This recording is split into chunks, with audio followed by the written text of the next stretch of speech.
Starbucks' new CEO is being showered with millions as he transitions from Chipotle to the coffee empire. Brian Niccol has been offered $113 million in total compensation. That includes a $10 million sign-on bonus, a $75 million equity grant, and a grant that could be worth $23 million per year. There's also his $1.6 million salary, and an annual cash bonus that could range from $3.6 million to $7.2 million, depending on his performance. He's also not being required to relocate to Starbucks' headquarters. Niccol will work remotely until he gets permanent secondary housing in Seattle. Starbucks also promised him it would establish a small remote office in Newport Beach on their dime. And they're covering the cost of any temporary housing arrangements and a personal chauffeur to drive Niccol around Seattle.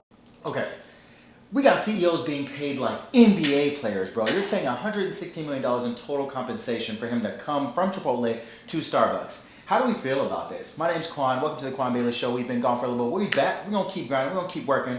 We're going to get some consistency now, man. So we're going to get to it. So don't forget to like, comment, subscribe. What do you think his daily routine is like as somebody who makes $116 million a year? Now remember, his annual salary is $1.3 million a year, but with the equity and the things that he's getting, the compensation package for him to come join Starbucks is basically over $100 million, right? And the grant that he's getting, like she said, is about could be up to $25 million a year, plus the new office in Newport Beach. Let's see what this man's daily routine is. Let's take a look at it. I wake up around 5:45, 6 in the morning, usually have a cup of coffee. I like espresso, so I usually make an Americano in the morning. Always hot, and if I can, I like to have a cookie with it. I'm Brian Niccol, Chairman and CEO of Chipotle Mexican Grill.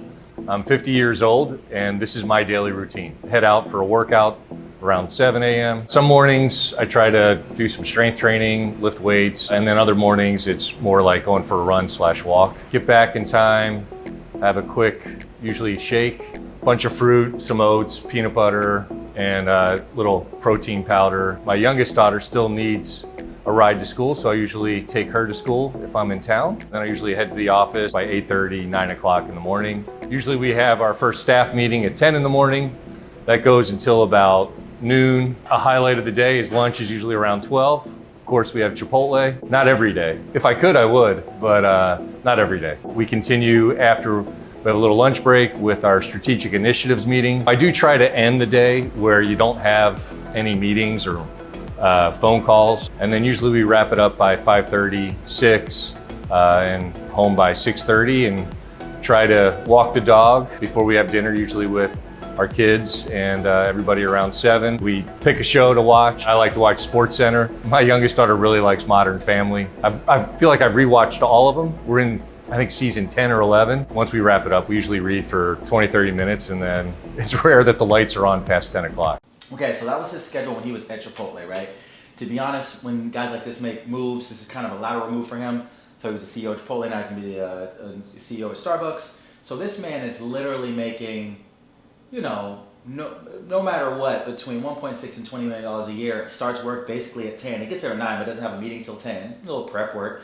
And then is done with meetings right after lunch, and he's back done with work around 5:30. So like, what's you guys' work schedules like? Do you think that you could get paid millions of dollars for that type of schedule?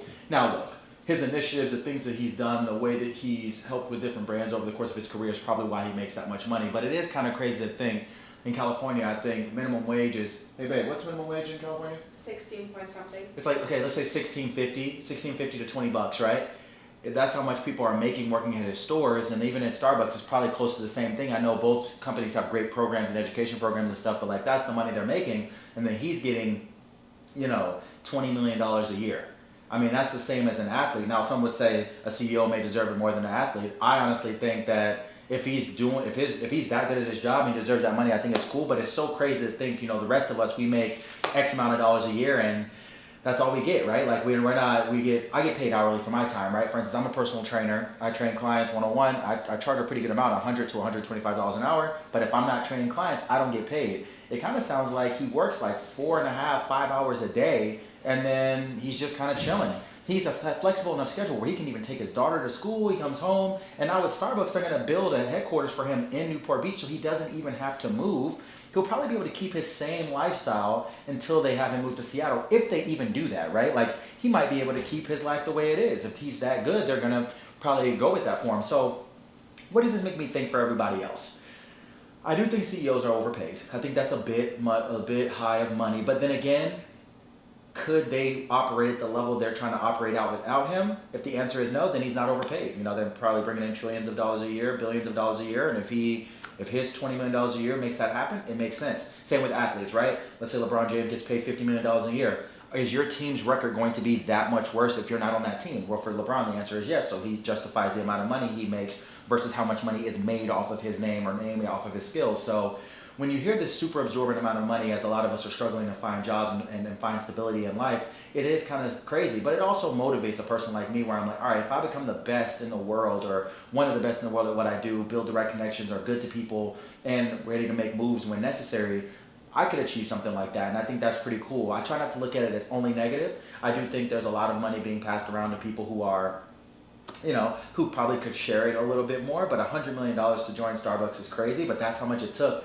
to pull him from Chipotle. But remember, this is the same guy who had those issues in Chipotle earlier this year, so it's like, it's kind of interesting. But to Brian, man, congratulations. We love to see it. This is no way to, you know, talk bad about Chipotle or Starbucks. I'm a customer at both, pretty much more Chipotle, but in my past, I definitely was a big Starbucks guy at one point. So let me know what you guys think, man. More videos coming. I appreciate and love you guys, and I'll see you in the next video. Make sure you subscribe. I'm going to keep talking to you guys about more stuff I see on the internet. I'm just your local curator, man. All right, I'll see you guys in the next one. Comment down below what you guys thought about this video, all right? All right, then.